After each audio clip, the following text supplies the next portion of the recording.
Good morning प्यारे विद्यार्थियों। निवासस्थान विद्यापीठ सीनियर सेकेंडरी स्कूल आसलपुर की ऑनलाइन क्लासेस में पुनः सभी विद्यार्थियों का स्वागत है। आज अपन कृषि रसायन विज्ञान के अगले भाग को लेकर के प्रस्तुत हुए हैं। बायोकेमिस्ट्री का अपन अध्ययन कर रहे थे। बायोकेमिस्ट्री में मैंने आप लोगों को 2 जैव अणु कंप्लीट करवा दिए थे, एक तो कार्बोहाइड्रेट और एक प्रोटीन। आज अपन डिस्कस करेंगे एंजाइम पर। अगला जैव अणु होगा अपना एंजाइम।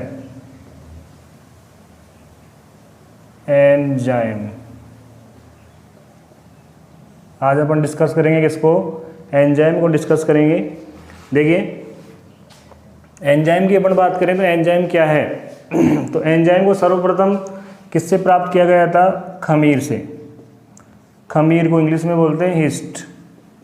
हिस्ट से प्राप्त किया गया, इसलिए इसका नाम पड़ गया एंजाइम। क्या नाम पड़ गया? एंजाइम। एंजाइम इसको मैं अंग्रेजी में ऐसे लिखूं, 2 वर्ड से मिलके बना है ग्रीक भाषा के। एक तो है इन और दूसरा है जाइमेस। एंजाइम वर्ड ग्रीक भाषा के 2 शब्दों से मिलके बना है, इन और जाइमेस। इन का मतलब होता है अंदर और जाइमेस का मतलब होता है हिस्ट। जाइमेस का मतलब होता है हिस्ट। हिस्ट को बोलते हैं खमीर। क्योंकि ये खमीर के अंदर से प्राप्त किया गया था, खमीर से प्राप्त किया गया था, इसलिए इसका नाम पड़ गया एंजाइम। ठीक है। सबसे पहले एक वैज्ञानिक आते हैं, जे ब्रिजलियस।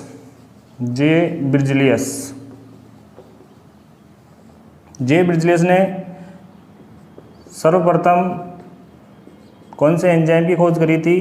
तो याद रखना है कौन से एंजाइम की? एमाइलेज एंजाइम की खोज करी थी। किसने? जे ब्रिजलियस ने। इनको एंजाइम नाम दिया। नाम देने वाले वैज्ञानिक का नाम पूछे तो डब्ल्यू क्यूहेन ने इन जैव उत्प्रेरकों को क्या नाम दे दिया था? एंजाइम। ठीक है। इसके बाद में एक साइंटिस्ट है, जेबी समनर।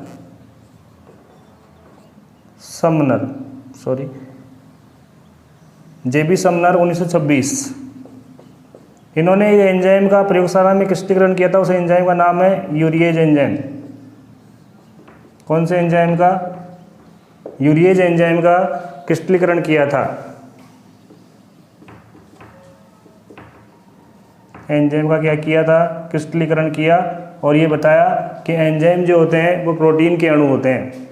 एंजाइम किसके अणु होते हैं? तो प्रोटीन के अणु होते हैं। ये एंजाइम का एक सामान्य सा परिचय, इसको मैं लाइन टू लाइन आपको लिखवा देता हूँ, तो उसको फटाफट से नोट्स के रूप में मेंटेन कर लें आप इनको। अपना हेडिंग होगा एंजाइम।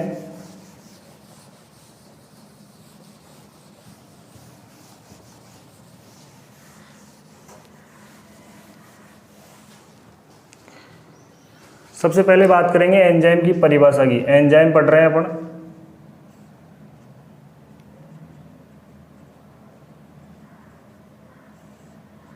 बात करें परिभाषा, पहला बिंदु होगा परिभाषा। तो देखिए परिभाषा क्या होगी?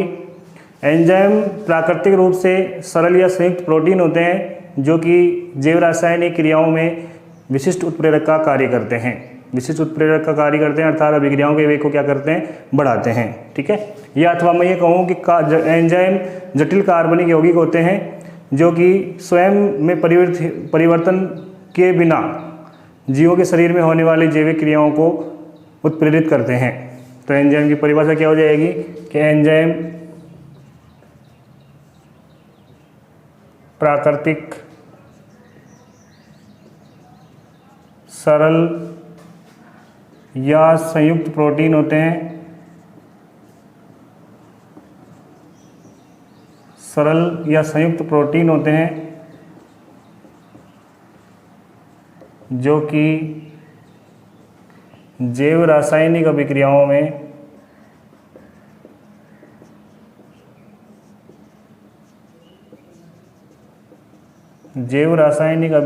में विशिष्ट उत्प्रेरक का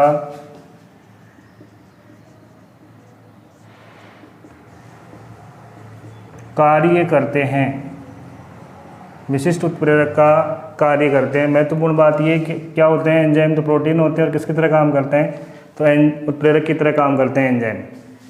या मैं कहूँ एंजाइम जटिल कार्बनिक यौगिक होते हैं,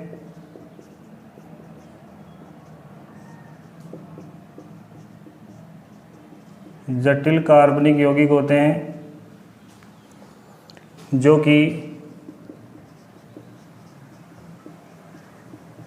जीवों में होने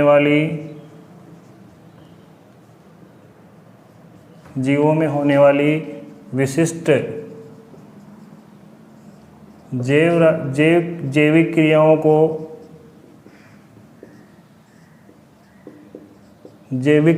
को स्वयं में परिवर्तित किए बिना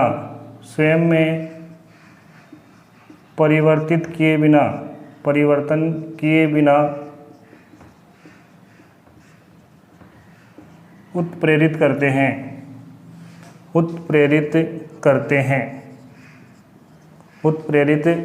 हैं। ठीक है। अगला बिंदु, एंजाइम को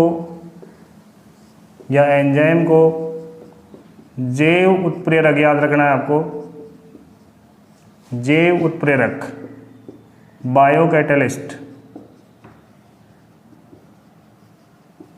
बायोकैटलिस्ट कहा जाता है, क्योंकि ये जीवों के शरीर में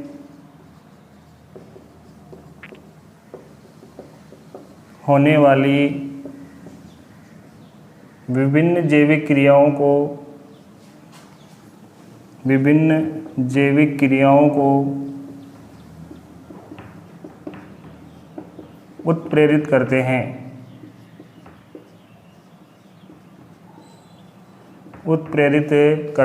मतलब उनके वेग में परिवर्तन करते हैं। ठीक है। तो याद रखना जैव उत्प्रेरक किसे कहते हैं, तो एंजाइम को कहते हैं।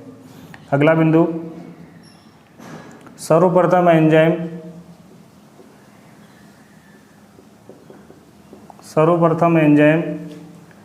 खमीर या हिस्ट, खमीर या इसी को बोलते हैं हिस्ट अंग्रेजी में, खमीर या हिस्ट से प्राप्त किया गया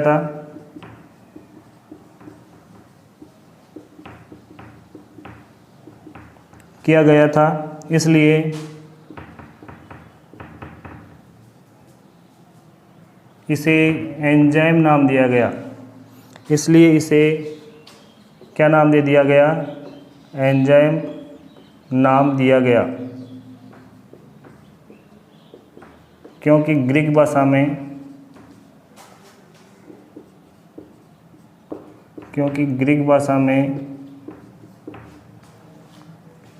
इनका अर्थ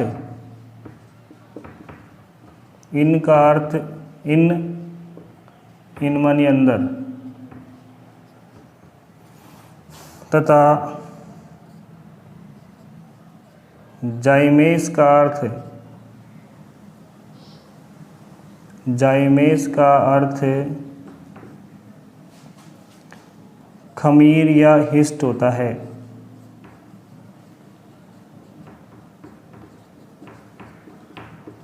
खमीर या क्या होता है, हिस्ट होता है। ठीक है।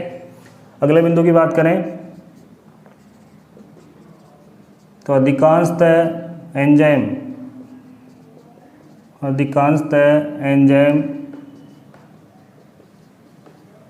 गोलाकार प्रोटीन, याद रखना, गोलाकार प्रोटीन होते हैं। अधिकांश एंजाइम कौन सी प्रोटीन होते हैं, तो प्रोटीन दो प्रकार की होती है, रेशेदार और गोलाकार। उनमें से एंजाइम कौन से होते हैं, तो एंजाइम कौन से प्रोटीन होते हैं, तो गोलाकार प्रोटीन होते हैं। ठीक है। एक बार फटाफट से नोट करें आप।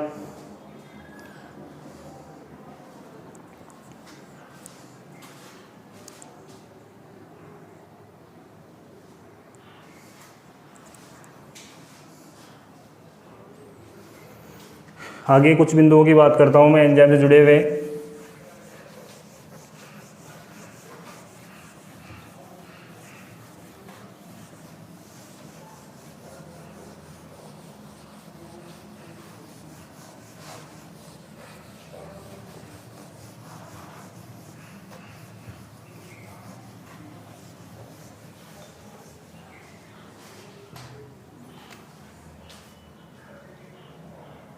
इतिहास की बात करें तो जे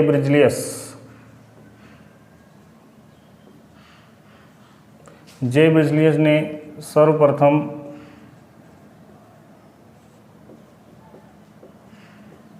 एमाइलेज एंजाइम की खोज की। कौन से एंजाइम की? तो याद रखना है, एमाइलेज एंजाइम की खोज की।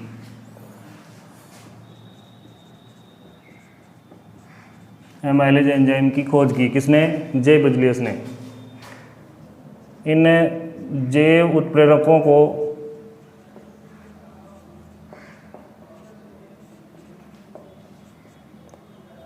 डब्ल्यू कुहेन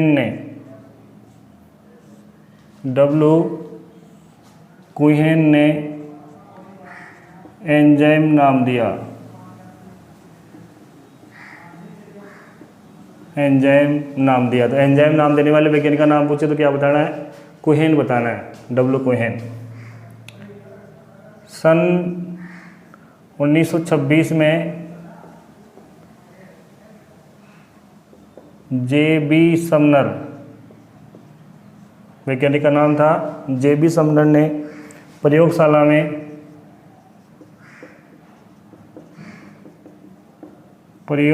में एंजाइम का नाम था यूरिएज एंजाइम का क्रिस्टलीकरण किया और बताया कि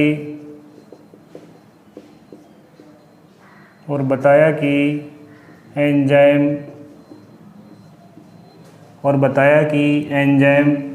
प्रोटीन अणु होते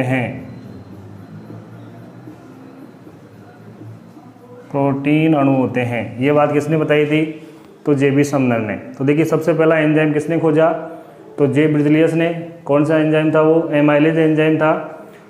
इन जैव उत्प्रेरकों को एंजाइम नाम किसने दिया? तो डब्ल्यू कुहेन ने। किसने दिया था? डब्ल्यू कुहेन। और जे.बी. समनर ने 1926 में, कब की बात है? 1926 में प्रयोगशाला में कौन से एंजाइम का क्रिस्टलीकरण किया था? तो यूरिएज एंजाइम का क्रिस्टलीकरण किया और क्या बताया कि एंजाइम क्या होते हैं? प्रोटीन अणु होते हैं। ठीक है। अब तक लगभग 3000 एंजाइमों की पहचान की जा चुकी है। कितने एंजाइमों की पहचान की जा चुकी है अब तक? तो याद रखना है 3000, जिसमें से लगभग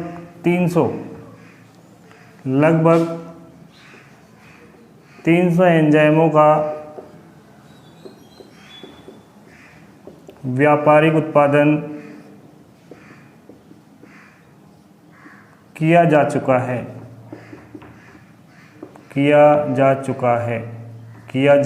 कितने एंजाइमों का? तो 300 एंजाइमों का व्यापारिक उत्पादन किया जा चुका है। पूरे एंजाइम कितने पहचाने जा चुके हैं? तो याद रखना है कितने पहचाने जा चुके हैं? 3000। उनमें से व्यापारिक उत्पादन कितने का हो गया? तो 300 का हुआ है। ठीक है।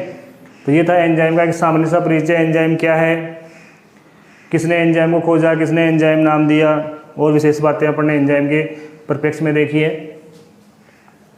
अगला टॉपिक होगा अपना एंजाइम का नामकरण। एंजाइमों का नामकरण, नोमेनक्लेचर ऑफ एंजाइम्स, एंजाइमों का नामकरण। देखिए नामकरण बहुत आसान है। आधुनिक पद्धति के अनुसार किसी भी एंजाइम का जो नाम है वो उसके क्रियाधार अणु पर क्रिया करने के हिसाब से दिया जाता है। अर्थात ये कह सकता हूँ कि आधुनिक पद्धति के अनुसार एंजाइम जिस क्रियाधार अणु पर क्रिया करता है उस क्रियाधार अणु के अंत में एस क्या जोड़ते हैं? एस अनुलग्न लगाया जाता है और लगा करके एंजाइम का नाम दे दिया जाता है। तो अनुलग्न क्या लगाया जाता है? एस। अनुलग्न का मतलब पीछे की तरफ क्या लगाया जाता है? एस लगाया जाता है। तो इसको मैं लिखवा देता हूँ, लिखेंगे इसमें आधुनिक पद्धति के अनुसार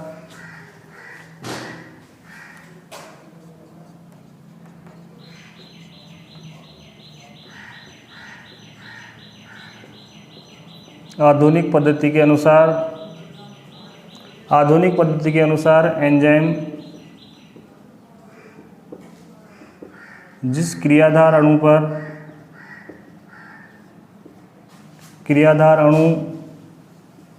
अंग्रेजी में बोलते हैं सबस्ट्रेट अणु, क्रियाधार अणु पर क्रिया करता है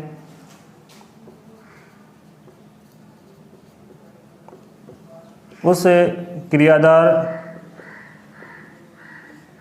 अणु के नाम के अंत में एस, ये ध्यान रखना है, एस अनुलग्न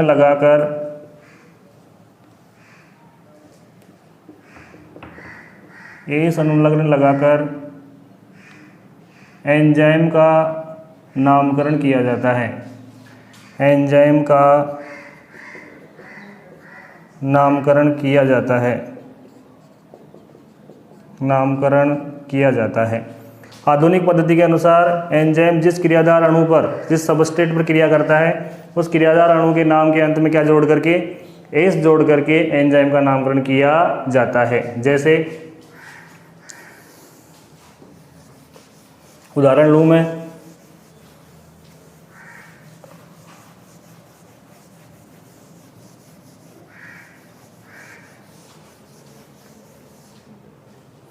उदाहरण की मैं बात करूं, जैसे वसा को, पहला उदाहरण, वसा को वसीय अम्ल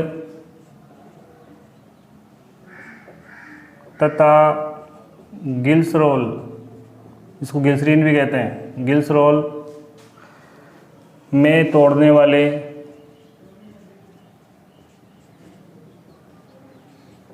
वाले एंजाइम को लाइपेस कहा जाता है। क्या कहा जाता है? लाइपेस। तो लिपिड को अंग्रेजी में, हिंदी में वसा कहते हैं, तो लिपिड पर काम करने वाले एंजाइम का नाम क्या हो गया? लाइपेस। नंबर 2, प्रोटीन को अमीनो अम्लों में तोड़ने वाले एंजाइम को प्रोटीएस कहा जाता है। प्रोटीन पर काम करने वाले एंजाइम को क्या बोलेंगे? प्रोटीएस कहा जाता है। इसी प्रकार माल्टोज, जिसको मार्स शर्करा कहते हैं, माल्टोज के जल अपघटन को उत्प्रेरित करने वाले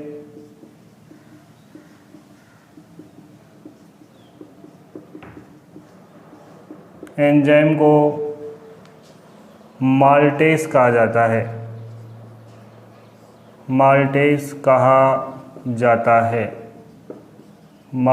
कहा जाता है। ठीक है, तो ये देखिए एस जोड़ करके मैंने एंजाइमों का नामकरण किया है। वसा को वसीय अम्ल और गिल्सरोल में तोड़ने वाले एंजाइम का नाम क्या हो गया? लाइपेस। प्रोटीन को अमीनो अम्ल में तोड़ने वाले एंजाइम का नाम क्या हो गया? प्रोटीएस। और माल्टोज के जल अपघटन को उत्प्रेरित करने वाले एंजाइम का नाम क्या हो गया? माल्टेस। जिस क्रियाधार पे काम कर रहा है उस क्रियाधार के नाम के अंत में क्या जोड़ दिया? एस। और एस जोड़ करके अपन ने एंजाइम का नामकरण किया है। ये था एंजाइम का नामकरण। फटाफट से इसको बना लें।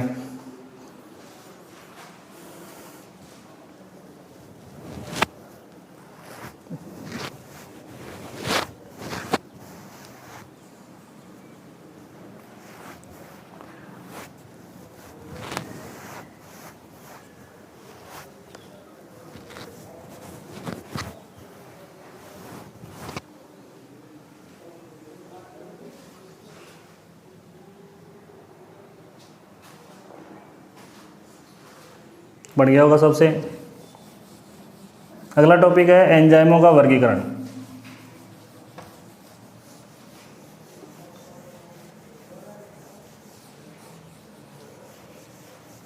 एंजाइमों का वर्गीकरण कितने भागों में बांटा गया है एंजाइमों को, ये अपन देखेंगे।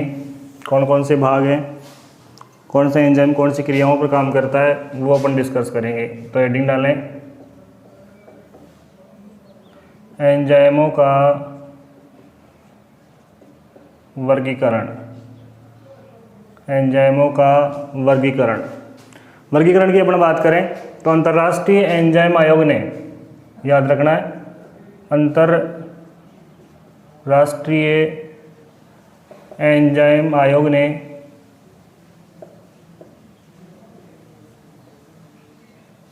एंजाइमों को कितने वर्गों में बांटा है? तो 6 वर्गों में बांटा है, 6 वर्गों में वर्गीकृत किया है। कितने वर्गों में वर्गीकृत किया है? तो याद रखना है 6 वर्गों में वर्गीकृत किया है। किसने? अंतर्राष्ट्रीय एंजाइम आयोग ने एंजाइम को कितने भागों में बांट दिया? 6 भागों में बांट दिया। अब 6 भाग कौन से? एक टेबल के माध्यम से बढ़ा रहा हूँ मैं, इस टेबल को आप ड्रॉ कर लें। क्रम संख्या, एंजाइम वर्ग और अभिक्रिया की प्रकृति। कौन सी अभिक्रियाओं पर ये काम करेंगे? अभिक्रिया की प्रकृति, अभिक्रिया की प्रकृति।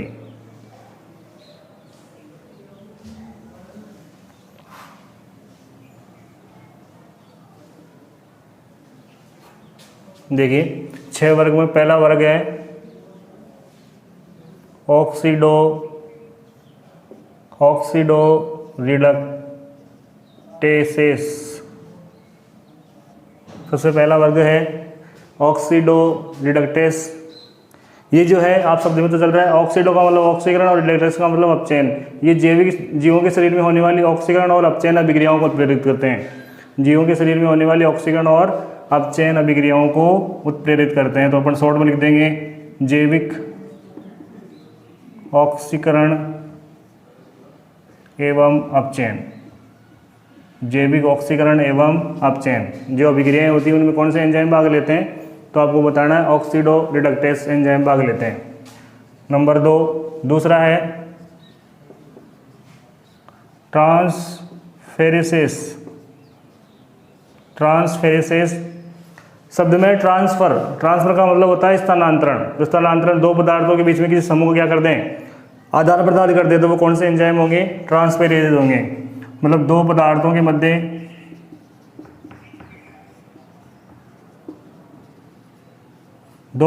के मध्य समूह का विनिमय का मतलब होता है एक्सचेंज, आदान प्रदान।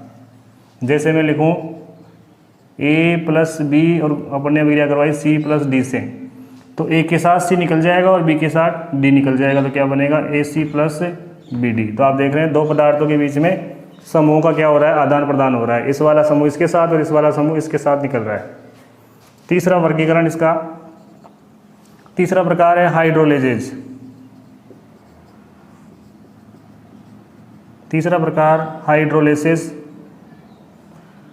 हाइड्रोलिसिस का मतलब है ऐसे एंजाइम जो जल अपघटन की अभिक्रियाओं को उत्प्रेरित करते हैं। जिनमें जल अपघटन होता है उनमें जो एंजाइम भाग लेते हैं वो एंजाइम कौन से होते हैं? हाइड्रोलिसिस। तो शॉर्टकट लिख देंगे जल अपघटन अभिक्रियाएं।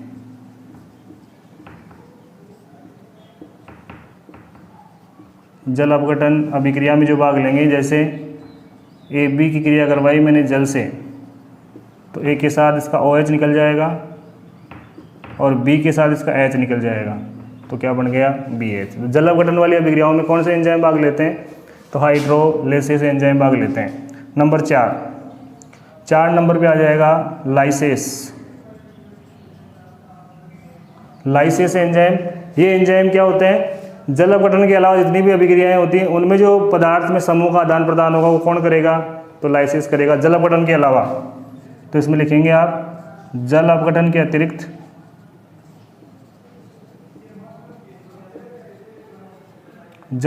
अतिरिक्त किसी पदार्थ में या किसी पदार्थ से समूह का हटना।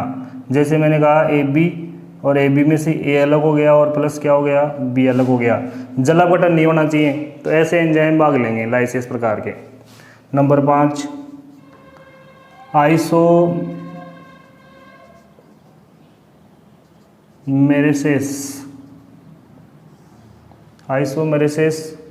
आइसोमेरेसिस का मतलब होता है पुनर्विन्यास अभिक्रियाएं, जिनमें समूह की स्थिति बदल करके एक नया यौगिक बन जाए, उन्हें पुनर्विन्यास अभिक्रियाएं कहते हैं। तो पुनर्विन्यास अभिक्रियाओं में कौन से एंजाइम भाग लेते हैं, तो आइसोमेरेसिस प्रकार के। इसमें अपन लिख देंगे समाविकरण अभिक्रियाएं, समाविकरण अभिक्रियाएं। तो समाविकरण अभिक्रियाओं में कौन से एंजाइम भाग लेते हैं, तो आइसोमेरेसिस प्रकार के एंजाइम भाग लेते हैं। नंबर 6 छठा प्रकार इसका, छठे में आ जाएगा लाइगेजेज। लाइगेसेस क्या करते हैं, एटीपी के साथ होने वाली संयुक्त अभिक्रियाओं में भाग लेते हैं। तो एटीपी के साथ युग्मन अभिक्रिया, एटीपी के साथ कौन सी अभिक्रिया, युग्मन का मतलब होता है जुड़ना। तो जिन अभिक्रियाओं में एटीपी जुड़ती है उन अभिक्रियाओं में कौन से एंजाइम भाग लेते हैं, तो लाइगेसेस प्रकार के एंजाइम भाग लेते हैं। ये थे अंतर्राष्ट्रीय एंजाइम आयोग के अनुसार एंजाइम के 6 वर्ग। 6 वर्गों में सबसे पहला कौन सा, ऑक्सीडोरिडक्टेज एंजाइम, अर्थात ये जीवों के शरीर में होने वाले ऑक्सीकरण और अपचयन अभिक्रियाओं को उत्प्रेरित करेंगे। दूसरा ट्रांसफेरेसेस क्या करेंगे, दो पदार्थों के मध्य किसी समूह का क्या करेंगे, स्थानांतरण करेंगे, विनिमय करेंगे। नंबर 3 हाइड्रोलिसिस का मतलब जल अपघटन की अभिक्रियाएं जो होगी उनमें कौन से एंजाइम भाग लेंगे, हाइड्रोलिसिस। और लाइसिस एंजाइम क्या करते हैं, जल अपघटन के अलावा अन्य जो जितनी भी अभिक्रियाएं हैं उनमें किसी पदार्थ में समूह को हटाना हो तो कौन से एंजाइम भाग लेंगे, लाइसिस। और जिन अभिक्रियाओं में समाविकरण की क्रिया होती है, समाविकरण का मतलब मैंने बताया कि किसी पदार्थ में कोई समूह हट करके दूसरी जगह जुड़ करके नया पदार्थ बना ले, उन अभिक्रियाओं में कौन से एंजाइम, आइसोमेरेसिस एंजाइम भाग लेते हैं, आइसोमेरेसिस एंजाइम भाग लेते हैं। और जिन अभिक्रियाओं में एटीपी जुड़ती है, एडिनोसिन ट्राइफॉस्फेट, एटीपी का पूरा नाम क्या होता है, एडिनोसिन ट्राइफॉस्फेट, एटीपी जुड़ती है, एडिनोसिन ट्राइफॉस्फेट जुड़ती है, उनमें कौन से एंजाइम भाग लेते हैं, तो लाइगेजेस एंजाइम भाग लेते हैं। इस प्रकार से 6 समूह एंजाइम वर्गीकरण में आते हैं। फटाफट से इस टेबल को ड्रॉ कर लें।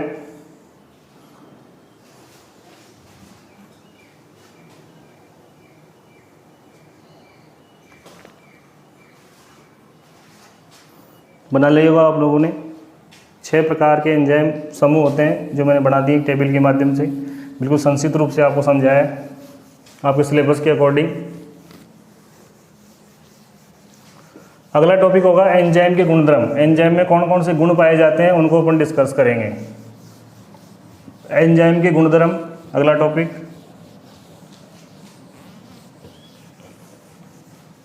एंजाइम के गुणधर्मों की बात करें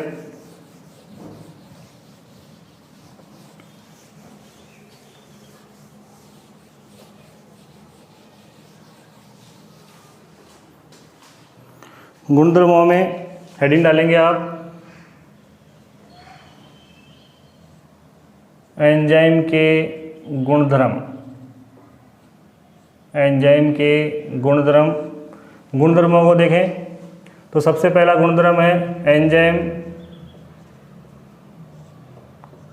रंगहीन, कलरलेस, रंगहीन ठोस पदार्थ होते हैं।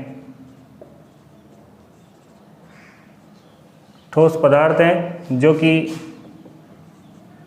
जल तथा लवणों के तनु विलयनों में, लवणों के तनु विलयनों में विलय होते हैं, विलय होते हैं। पहला गुण, एंजाइम रंगहीन ठोस पदार्थ होते हैं जो कि जल तथा लवणों के तनु विलयनों में क्या होते हैं, विलय होते हैं, घुलते हैं। ठीक है। नंबर 2, इनका अणुभार उच्च होता है, अधिक होता है, इनका अणुभार अधिक होता है। दूसरा गुण, तीसरा, ये कोलाइडी प्रकृति के होते हैं। कोलाइडी प्रकृति का मतलब हुआ कणों का आकार 1 नैनोमीटर से लेकर के 100 नैनोमीटर के बीच में हो। ऐसे विलयन जिनमें कणों का आकार 1 नैनोमीटर से लेकर के 100 नैनोमीटर के बीच में हो, वो कोलाइडी प्रकृति होती है। तो ये कोलाइडी प्रकृति के होते हैं। नंबर 4, ये शरीर के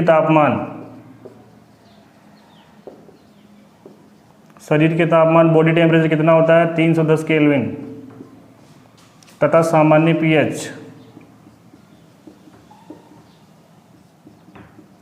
पीएच मानी जाती है 6 से 8। सामान्य पीएच पर अधिक सक्रिय होते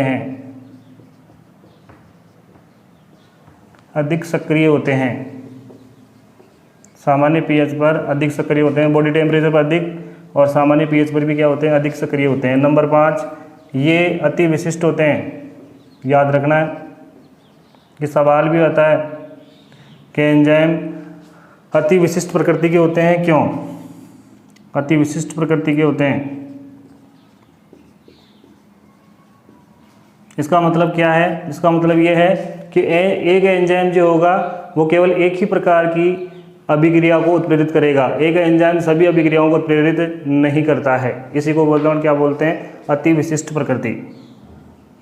अर्थात लिख लें आप, अर्थात एक एंजाइम केवल एक ही प्रकार की अभिक्रिया को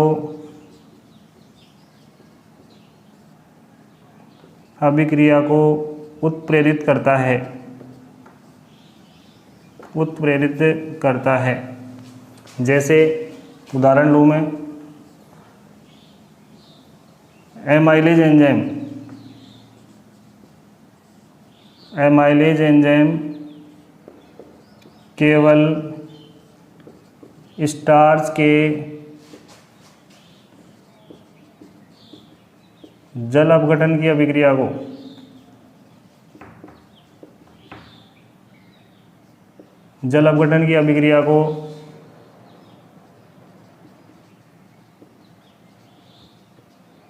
उत्प्रेरित करता है, सेलुलोज की नहीं।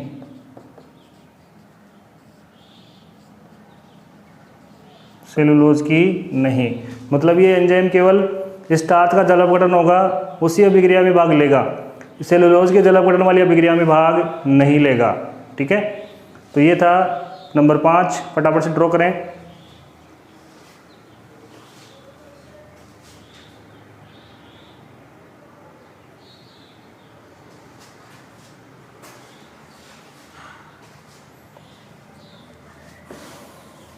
आगे कुछ रह गए 2-4-5 बिंदु, वो भी अपन डिस्कस करते हैं।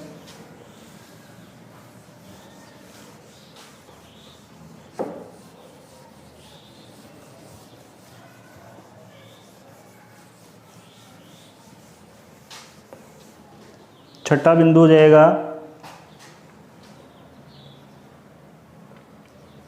एंजाइम की सक्रियता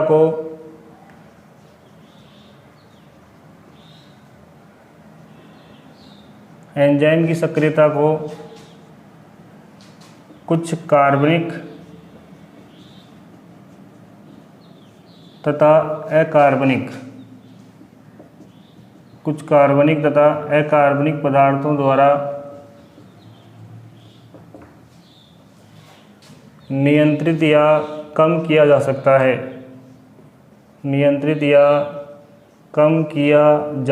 है।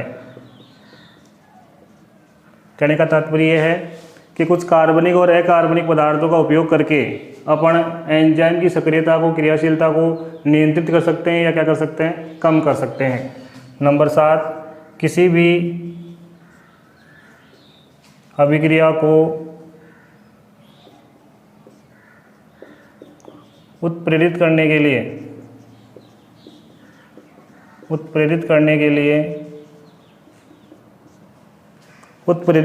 लिए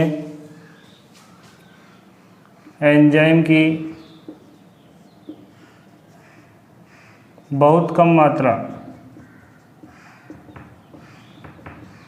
एंजाइम की बहुत कम मात्रा की आवश्यकता होती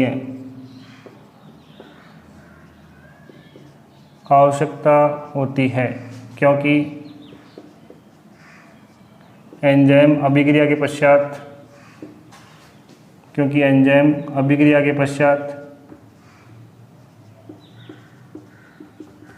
पश्चात पुनः प्रयुक्त हो जाते हैं, पुनः काम आ जाते हैं, पुनः प्रयुक्त हो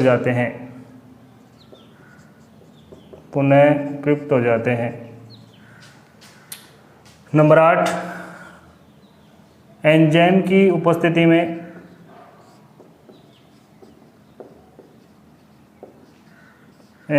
उपस्थिति में अभिक्रिया की सक्रियण ऊर्जा, याद रखना है, सक्रियण ऊर्जा कम हो जाती है, जिससे अभिक्रिया का वेग या अभिक्रिया की दर बढ़ जाती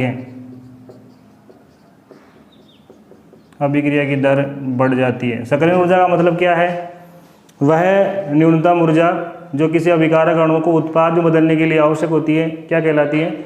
सक्रियण ऊर्जा कहलाती है। तो एंजाइम का काम क्या होता है? अभिक्रिया की जो सक्रियण ऊर्जा है उसको क्या कर देंगे? कम कर देंगे, तो फटाफट अभिकारक अणु किस में बदल जाएंगे? उत्पाद में, और अभिक्रिया फटाफट संपन्न हो जाएगी, अर्थात अभिक्रिया का वेग बढ़ जाएगा। एक और बिंदु लिख लें, एंजाइम की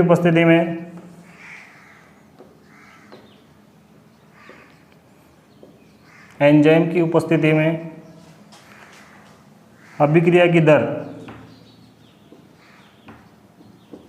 10 की घात 20 गुणा, मतलब बहुत अधिक, 10 की घात 20 गुणा तक बढ़ जाती है,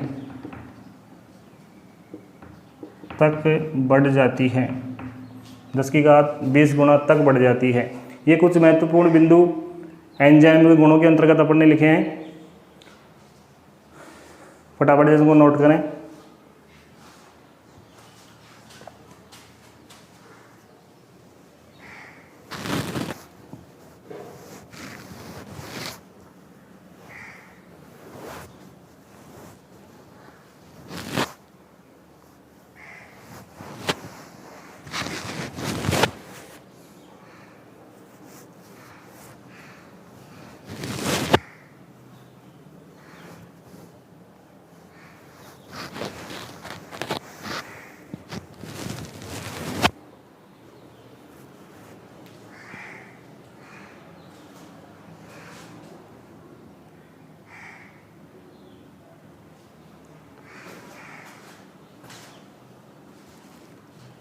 अगला टॉपिक अपन लेंगे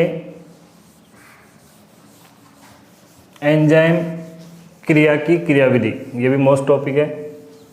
एंजाइम किस प्रकार से क्रियाधार अणु से जुड़ता है और उसको उत्पाद में बदलता है, वो अपन देखेंगे। तो हेडिंग होगी अपनी अगली,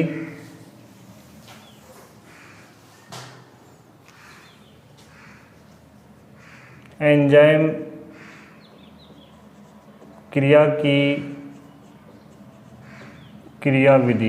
एंजाइम क्रिया की क्रियाविधि, एंजाइम क्रिया की क्रियाविधि।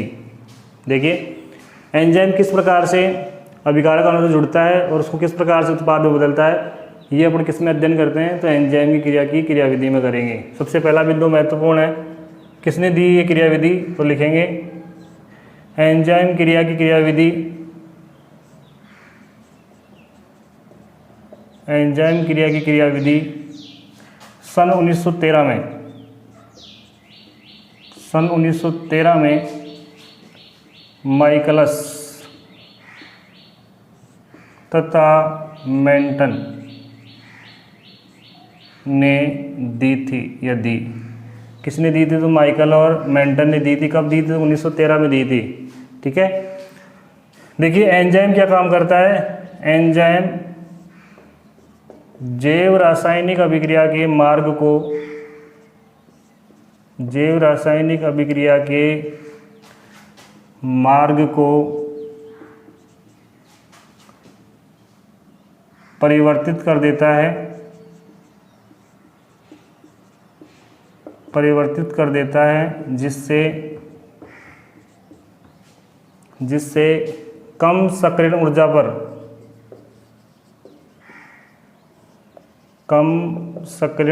पर संक्रमण अवस्था अस्थायी होती है। संक्रमण अवस्था का मतलब है अभिकारक जब एंजाइम से जुड़ेगा तो एक मध्यवर्ती यौगिक बनेगा, उसी को अपन क्या बोलेंगे? संक्रमण अवस्था बोलेंगे। संक्रमण अवस्था प्राप्त हो जाती है,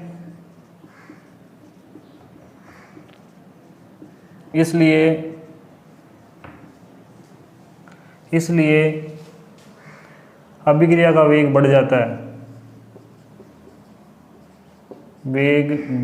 है। अगला बिंदु लिखेंगे एंजाइम पर या एंजाइम में सक्रिय केंद्र पाए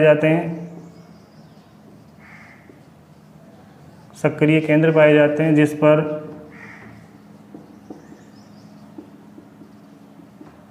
क्रियाधार अणु की अभिक्रिया संपन्न होती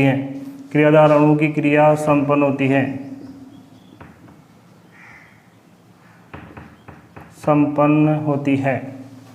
एंजाइम पर विशेष प्रकार के केंद्र होते हैं सक्रिय, जहां पर क्रियाधार अणु जुड़ेगा और उत्पाद में बदलेगा। अगला बिंदु एंजाइम क्रिया की क्रियाविधि। एंजाइम क्रिया की क्रियाविधि 4 पदों में संपन्न होती है।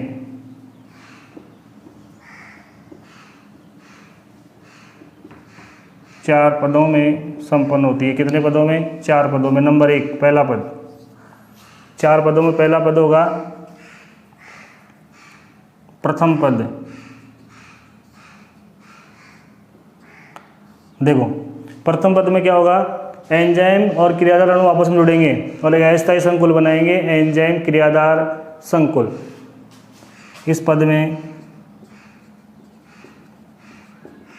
क्रियाधार अणु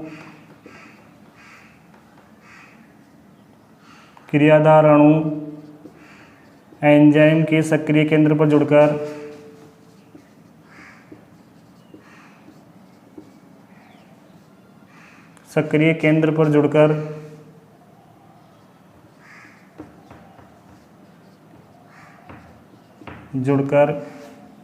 एक अस्थायी एंजाइम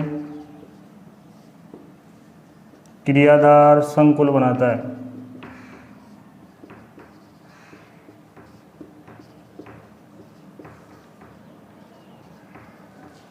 अस्थायी एंजाइम क्रियाधार संकुल बनाता है। शॉर्ट में इसको लिखूं मैं तो एंजाइम को लिखते हैं ई से और क्रियाधार को लिखेंगे एस से। दोनों आपस में क्रिया करेंगे और क्या बढ़ा लेंगे? ES complex. इसको बोलेंगे एंजाइम, इसको मैं बोलूँगा क्रियाधार और इसको मैं बोलूँगा एंजाइम क्रियाधार संकुल।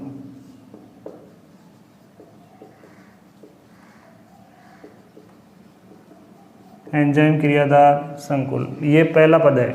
इस पद में क्या होता है? क्रियाधार अणु किस में जुड़ता है? एंजाइम के सक्रिय केंद्र में जुड़ेगा और जुड़ करके अस्थायी एंजाइम क्रियाधार संकुल का निर्माण करेगा। पहला पद हो गया। दूसरा पद देखें।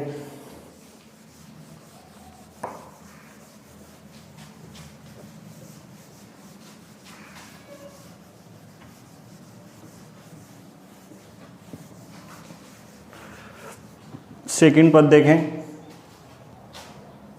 द्वितीय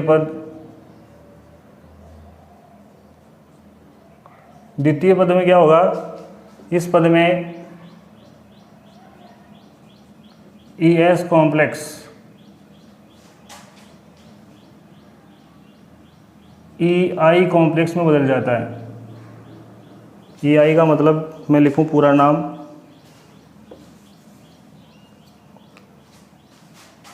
ES कॉम्प्लेक्स एंजाइम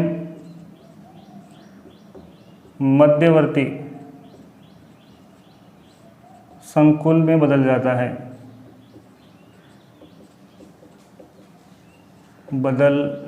है। मतलब क्या हुआ, शॉर्टकट क्या लिखूँगा, ES संकुल जो है एंजाइम सबस्ट्रेट संकुल जो है वो बदलेगा किसमें, एंजाइम मध्यवर्ती संकुल में। तीसरा पद,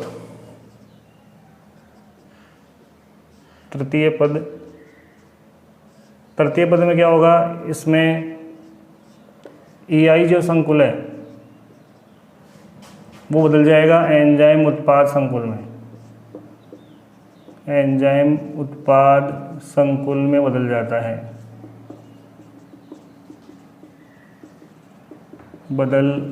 है, तो इसमें क्या हो जाएगा, EI संकुल जो होगा वो कन्वर्ट हो जाएगा किसमें, EP संकुल में, एंजाइम प्रोडक्ट कॉम्प्लेक्स में बदल जाएगा। और लास्ट चौथा चरण, चतुर्थ पद, इस पद में EP कॉम्प्लेक्स का अपघटन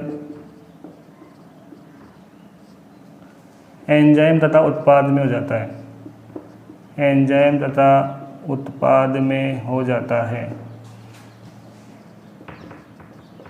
एंजाइम तथा उत्पाद में हो जाता है।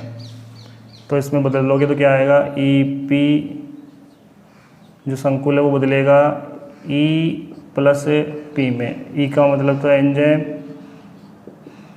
और P का मतलब क्या है, उत्पाद। इसको मैंने लिख दिया, इसको क्या बोलेंगे, एंजाइम उत्पाद संकुल, और इसको क्या बोलेंगे, एंजाइम मध्यवर्ती संकुल, मध्यवर्ती संकुल। ठीक है, ये थी एंजाइम उत्प्रेरण की क्रियाविधि। कितने पदों में पूरी हुई, 4 पदों में। पहले पद में क्या हुआ, पहले पद में एंजाइम के साथ कौन जुड़ेगा, क्रियाधार, और क्या बना देंगे, एंजाइम क्रियाधार संकुल बना देंगे, अस्थायी है ये जो संकुल है। दूसरे पद में किस में बदल जाएगा, एंजाइम मध्यवर्ती संकुल में बदल जाएगा। तीसरे पद में EI संकुल किस में बदल जाएगा, EP संकुल। E का मतलब हो गया एंजाइम और P का मतलब हो गया प्रोडक्ट, उत्पाद। और लास्ट पद में क्या होगा, EP संकुल टूटेगा और एंजाइम और उत्पाद प्राप्त हो जाएंगे। एंजाइम पुनः विक्रिया में भाग लेगा और अपने को उत्पाद प्राप्त हो जाएगा। ठीक है, ये थी एंजाइम उत्प्रेरण की क्रियाविधि।